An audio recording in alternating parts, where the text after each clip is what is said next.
जब भी आप एग्जाम का तैयारी करते हैं तो सबसे पहले आपको समझना पड़ेगा कि आपका सिलेबस मतलब कंप्लीट है कि नहीं। अगर मान लीजिए आपका सिलेबस अगर कंप्लीट नहीं रहेगा तो फिर हो सकता है कि आप एग्जाम का तैयारी आप मतलब ठीक से नहीं कर पाएंगे, या फिर जिस दिन आप एग्जाम देने जाएंगे तो वहां पर आप ठीक से अटेम्प्ट नहीं कर पाएंगे, या फिर हो सकता है कि जब भी आप कोई क्वेश्चन को सॉल्व करेंगे तो फिर आप सॉल्व मतलब कर नहीं पाएंगे। तो सबसे पहले क्या होता है कि जब भी आप एग्जाम की तैयारी करते हैं तो सबसे पहले आपको ये समझना पड़ेगा कि आपका सिलेबस क्या है, फिर उसको कंप्लीट किए कि नहीं किए। जैसे कि मान लीजिए आप क्लास 10 का अगर एग्जाम बोर्ड दे रहे हैं तो फिर आपका जो पूरा साल का जो मेहनत है आपको पता होना चाहिए कि मेहनत किए कि नहीं किया, मतलब कि आपका सिलेबस कंप्लीट है कि नहीं। अब बात होता है कि जब आपका सिलेबस कंप्लीट रहता है उसके बाद ही आप क्या करते हैं, रिवाइज करते हैं, मतलब फिर से उसको पढ़ते हैं, फिर से कॉन्सेप्ट को समझते हैं। जैसे कि मान लीजिए अगर आपका वो रिविजन आप नहीं कर पा रहे हैं क्योंकि आपका सिलेबस कंप्लीट नहीं है, तो फिर क्या होता है कि आप जब आपको रिविजन करने का जो समय रहता है उस समय में आप क्या कर रहे हैं कि मतलब आप तैयारी कर रहे हैं, मतलब कॉन्सेप्ट को समझ रहे हैं। इसके मैक्सिमम क्या होता है कि क्लास 10th में क्या होता है कि जब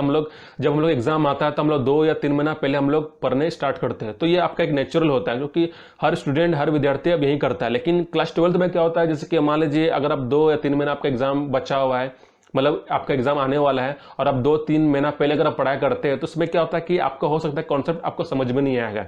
क्लास 10th में क्या होता है कि जब आपका एग्जाम होता है तो उसके 3 या 4 महीना पहले आप स्टार्ट करते हैं तो आपका सिलेबस मतलब कंप्लीट हो जाता है। लेकिन क्लास 12th में क्या है कि जब आपका एग्जाम स्टार्ट होता है उसके जस्ट स्टार्ट होने से 3 या 4 महीना पहले अगर आप पढ़ते हैं, कॉन्सेप्ट को समझते हैं, तो हो सकता है कि आपका कॉन्सेप्ट क्लियर नहीं हो पाएगा, मतलब कि आपका जो फॉर्मूलाज है, आपका जो कॉन्सेप्ट है या किताब है उसको कंप्लीट आप नहीं कर पाएंगे क्योंकि क्लास 12 का जो पढ़ाई है तो लेंदी हो जाता है, ऊपर से कॉन्सेप्ट भी आपका इतना कॉम्प्लिकेटेड रहता है कि आपको समझने के लिए क्लास 11 का भी आपको मतलब किताब भी पढ़ना पड़ेगा। जैसे कि कभी कभी अगर मान लीजिए बेस आपका क्लियर नहीं रहेगा तो फिर वहां पर आपका दिक्कत भी हो जाएगा। तो जब भी आप एग्जाम का तैयारी करते हैं, जैसे कि यूपीएससी का तैयारी कर रहे हैं या आप जेई का तैयारी कर रहे हैं या मेडिकल का तैयारी कर रहे हैं या कोई भी आप सिविल सर्विसेज का तैयारी कर रहे हैं, तो आप खुद से आपको पूछना पड़ेगा कि मेरा सिलेबस मतलब कंप्लीट है कि नहीं। जब आपका सिलेबस कंप्लीट रहता है उसके बाद आपको क्या करना है कि फिर से रिवाइज करना है, मतलब कि आपको बाहर का किताब भी आपको पढ़ना है। जैसे कि फॉर एग्जांपल आप एंट्रेंस एग्जाम का तैयारी कर रहे हैं, जैसे कि मेडिकल का तैयारी कर रहे हैं। अब मेडिकल में क्या होता है कि आप सारा किताब पढ़ चुके हैं, जितना भी आपको कॉलेज से मिला या स्कूल से मिला या कोई भी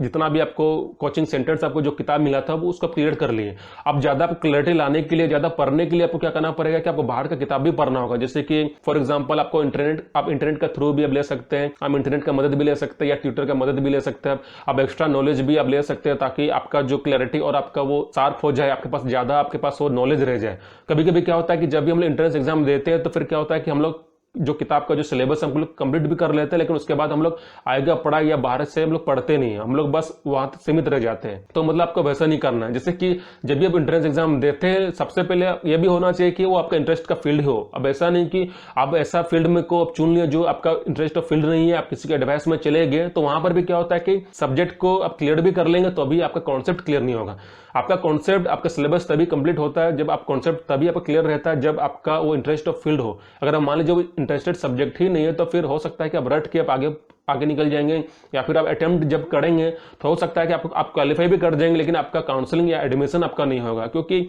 एडमिशन तभी होता है जब आप पूरा डीपली आप उस कॉन्सेप्ट को समझते हैं, पूरा डीपली आप किताब को अब रटते मतलब समझते भी हैं। अगर मान लीजिए कॉन्सेप्ट को आप नहीं समझेंगे, आपका बेस क्लियर नहीं रहेगा, तो कोई भी आप एंट्रेंस एग्जाम या कोई भी एग्जाम का तैयारी कर रहे हैं आप वहां तक नहीं पहुंच सकते, मतलब उसको पार नहीं कर पाएंगे। अगर आप मेडिकल की तैयारी करते हैं तो उसमें क्या होता है कि आपको मेडिकल में आपका हुनर भी होना चाहिए, आपके पास वो लेवल भी होना चाहिए, आपका वो इंटरेस्ट भी होना चाहिए, क्योंकि आप पेशेंट लोग से डील करते हैं। जैसे कि आप इंजीनियर के फील्ड में जाते हैं तो वहां पर क्या होता है कि आप कंस्ट्रक्शन वाला काम करते हैं, मैकेनिकल वाला काम करते हैं, या कुछ भी हार्डवेयर बनाने का, सॉफ्टवेयर बनाने का। अगर मान लीजिए यूपीएससी क्लियर करते हैं तो यूपीएससी में क्या होता है कि आप आईएएस बन सकते हैं, आप आईपीएस बन सकते हैं। अब यूपीएससी भी अलग फील्ड से आपका अलग होता है, क्योंकि कोई भी इंसान का आईएएस बनता है, कोई भी आईपीएस बनता है तो उनका ड्यूटी रहता है कि उनको सोसाइटी में एक अच्छा इन्फॉर्मेशन शेयर करना, ऊपर से समाज को देखना, ऊपर से मॉनिटरिंग करना, और ऊपर से जो लेन देन का जो काम होता है डिस्ट्रिक्ट में वो भी आपको देखना है। तो वो हर फील्ड से अलग भी होता है, तो उसके लिए आपको एथिक्स भी चाहिए, आपके पास लीडर वाला क्वालिटी भी होना चाहिए, फिर डिसीजन मेकिंग वाला जो क्वालिटी होता है वो भी आपके पास होना चाहिए,